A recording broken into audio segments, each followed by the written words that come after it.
Com 13 anos eu comecei a fumar maconha. Com 14 anos eu fugi de casa. Vendi todas as minhas fitas de videogame pra poder fugir de casa. E peguei todos os ursos e fugi com os ursos.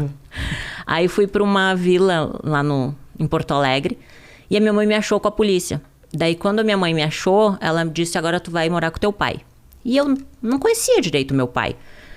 Mas foi bom, foi um período muito bom. Meu pai é uma pessoa incrível. Aí eu consegui conhecer ele de verdade, né? E acabei tendo minha primeira relação sexual com meu meio-irmão. Porque pra mim eu não conhecia ele. Ele era filho do meu pai, um menino bonito da minha idade. A gente começou a ir pros bailes junto, bebi e acabou rolando. 13 anos mais ou menos? 14 anos. Só que assim, até então, eu nem entendia direito o que era irmão. Sabe quando a vida vai acontecendo, você é uma criança, você não tem um pai e uma mãe pra te orientar em nada. E você aprende pelas situações que te colocam. E nem valores, princípios, não existia um direcionamento. Nunca, tipo, alguém disse assim, olha, vai estudar, vai fazer uma faculdade, sabe? Não existiam esses valores. E aí, com 14 para 15 aconteceu isso. Aí, na festa de 15 anos, a minha mãe foi lá e disse, filha, eu te amo, volta pra casa. E eu amava a minha mãe, por mais que ela me batesse, ela era minha mãe, né? Óbvio. E aí, quando eu fui morar com a minha mãe de volta, eu tava no colégio. Um lencinho pra mim aí, ô Matheus. Aí eu tava no colégio e conheci o pai do meu filho. E aí na família dele eu vi a família que eu não tinha. Aquela estrutura familiar de churrasco final de semana, sabe? Os filhos debaixo da asa da mamãe. Minha sogra muito carinhosa comigo. Então eu me apaixonei pela família dele. E eu era uma criança, eu tinha 15 anos.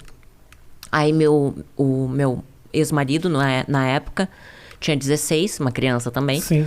Mas a gente, nessa idade, a gente já acha que a gente é adulto. Aí a gente queria ter um filho. Então, imagino também que a sua vontade de amadurecer era para escapar de muita coisa que da infância não tinha sido das melhores. E a minha mãe me batia até no rosto. Imagina eu aos 15 anos apanhando no rosto, sabe? Era uma forma de fuga. O casamento foi uma fuga. E aí eu me casei achando assim, bom, agora eu vou ter minha casa, vou ter minha família, né? Vou ter o meu filho, vai ser para sempre. Só que quando eu me casei, eu era uma criança. Então eu morava com a minha sogra e foi maravilhoso. Aos 21 anos, quando a gente foi morar sozinho, eu e ele, a gente comprou um apartamento, eu me vi uma criança cuidando de outra criança, mimada, porque minha sogra me mimava, eu não sabia cuidar da casa. Então eu brigava por causa de um copo de água na pia, uma toalha em cima da cama, sabe? Então nosso casamento virou um inferno, porque eu não sabia ser uma boa esposa, eu não sabia.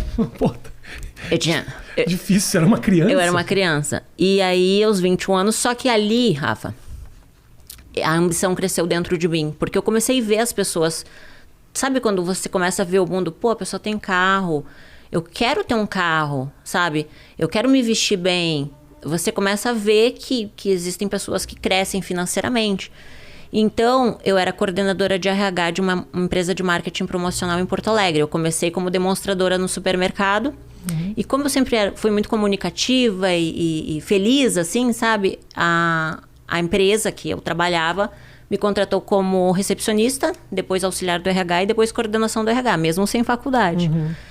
E aí eu dava o meu melhor, sabe? A primeira a entrar, a última a sair, sempre fiz direitinho o meu trabalho e sempre cresci assim. Aí com 21 anos, meu casamento acabou e aí eu me vi cheia de conta para pagar.